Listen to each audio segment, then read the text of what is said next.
예, 이전 영상에서 성경을 문자적으로 해석한 결과로 하나님이 엿새 동안 우주를 창조하시고 그래서 지구의 역사가 5천년에서 1만 년 정도로 보는 창조과학체 입장에 대해서 말씀을 드렸습니다.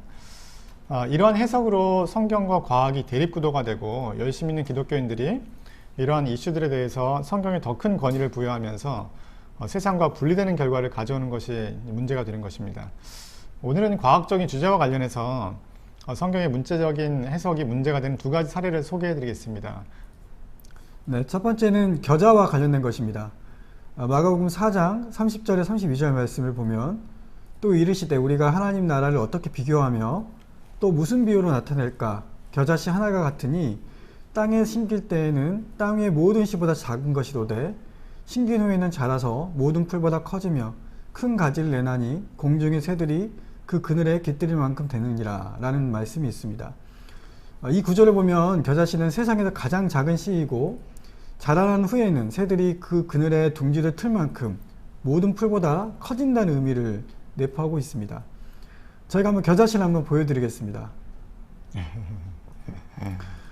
겨자씨의 크기가 보통 작은 씨에 속한다고 볼 수 있는데요. 그 크기가 1에서 3mm 정도 된다고 합니다. 하지만 이 겨자씨가 세상에서 가장 작은 씨앗은 아닙니다. 왜냐하면 이 베고니아라는 꽃의 씨앗은 겨자씨의 5분의 1 크기라고 합니다. 이것들보다 훨씬 작은 씨앗인 난초과 식물의 일종인 우란의 씨앗인데 이것은 100만 개 정도 모아야 겨우 1g이 된다고 합니다. 그러니까 이게 난초의 씨앗인데 씨앗이라기보다는 먼지 같은 느낌을 가지고 있습니다. 또 겨자씨가 자라면 새들이 그 그늘에 둥지를 틀 정도로 커진다고 되어 있는데 저희가 한번 보여드리겠습니다. 원래 겨자는 나무가 아니고 1에서 2년 정도 자라는 풀입니다. 이 풀은 세상에서 가장 큰 풀도 아니고 새들이 그 그늘에 깃들기에는 부족해 보입니다. 성경의 내용을 문자적 또 과학적으로 그를 사용하는 것은 문제가 있어 보입니다. 예, 여호수아서에 보면 태양과 달이 멈추는 사건이 나옵니다. 이스라엘 백성이 가나안에 들어가서 아모리인들과 전쟁을 하는 중에 이제 승리를 하고 있었습니다.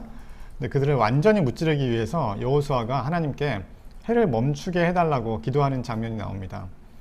여호수아 10장 12절에서 14절을 보면 이런 말씀이 있는데 여호와께서 아모리 사람을 이스라엘 자손에게 넘겨주시던 날에 여호수아가 여호와께 아뢰어 이스라엘의 목전에서 이르되 태양아 너는 기브온 위에 머무르라 달아 너도 아얄론 골짜기에서 그리할지어다 하매 태양이 멈추고 달이 멈추기를 백성이 그 대적에게 원수를 갚기까지 하였느니라.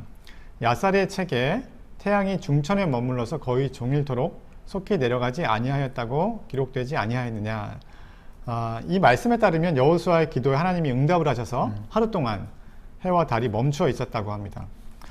여러분은 나사가 우주를 연구하는 중에 컴퓨터로 계산을 했더니 여호수아서에서 언급한 하루를 찾아냈다는 얘기를 들어보신 적이 혹시 있으실까요? 저 예전에 어릴 때 한번 들어본 적이 있습니다. 예, 이런 얘기 많이 있었죠. 네. 예. 이 이야기의 기원은 이제 1890년에 미국의 찰스 토튼이라는 분이 여호수아의 긴 하루와 아하스의 해시계라는 책을 썼어요. 그래서 그는 과학적으로 그는 이제 지구의 역사를 6천년으로 봤는데 6천년에서 하루가 빠진 것을 설명을 이 책에서 하고 있습니다. 그리고 1927년에 미국의 유명한 창조론자인 해리 림머라 목사가 과학과 성경의 조화라는 책을 썼는데 여기서 이제 하루가 빠진 것을 발견한 천문학자에게 여호수아서를 보여주면서 그를 회심시켰다는 얘기가 또 나오고요. 1960년대 미국의 메릴랜드주의 볼티모어에 있는 커티스 엔진 회사의 대표이자 우주 프로그램의 자문관이었던 해롤드 힐이라는 분이 이 나사의 과학자들이 컴퓨터로 계산을 하다가 이제 하루가 빠진 그런 시간을 발견을 했는데 그 시간은 24시간이 아니라 23시간 20분이었다는 이야기를 이제 하고 있는데 그래서 이런 얘기들이 이제 1970년대 80년대 기독교에게 널리 퍼지다 보니까 미국 우주항공 나사의 이 고다드 우주비행센터라는 데서 공식적으로 1997년에 이제 발표를 했습니다. 나사에서는 그런 계산을 하지도 않았고 또 그것을 하는 것도 불가능하다고 이렇게 발표를 했습니다.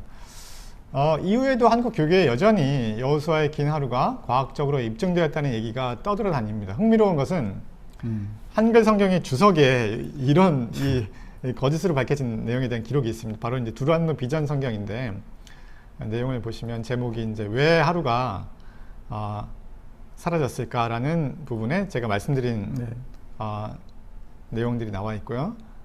두란노에서 나온 비전 성경 사전에 보면 또 요 같은 내용이 있습니다. 왜 하루가 사라졌을까? 네. 네, 그 겨자씨와 관련된 마가복음의 본문을 문자 그대로 해석했을 때 명백한 과학적 사실을 부정하는 결과를 가져올 수 있음을 볼 수 있습니다. 때로는 성경의 권위를 인정하기 위해서 무리를 하다 보면 거짓을 사실인 양 주장하기도 하고 사실이 아닌 것을 사실인 듯 포장을 하는 경우도 있습니다. 하지만 여러분, 성경은 과학책이 아닙니다. 우리에게 과학적 사실을 전달하기 위한 목적의 책이 아닙니다. 성경은 하나님을 경험한 사람들이 자신이 경험한 하나님이 어떤 분이신지를 증언해주는 책입니다. 그렇기 때문에 성경의 기록을 과학적으로 입증하려고 하면 여러 가지 어려움에 맞닥뜨리게 될 것입니다.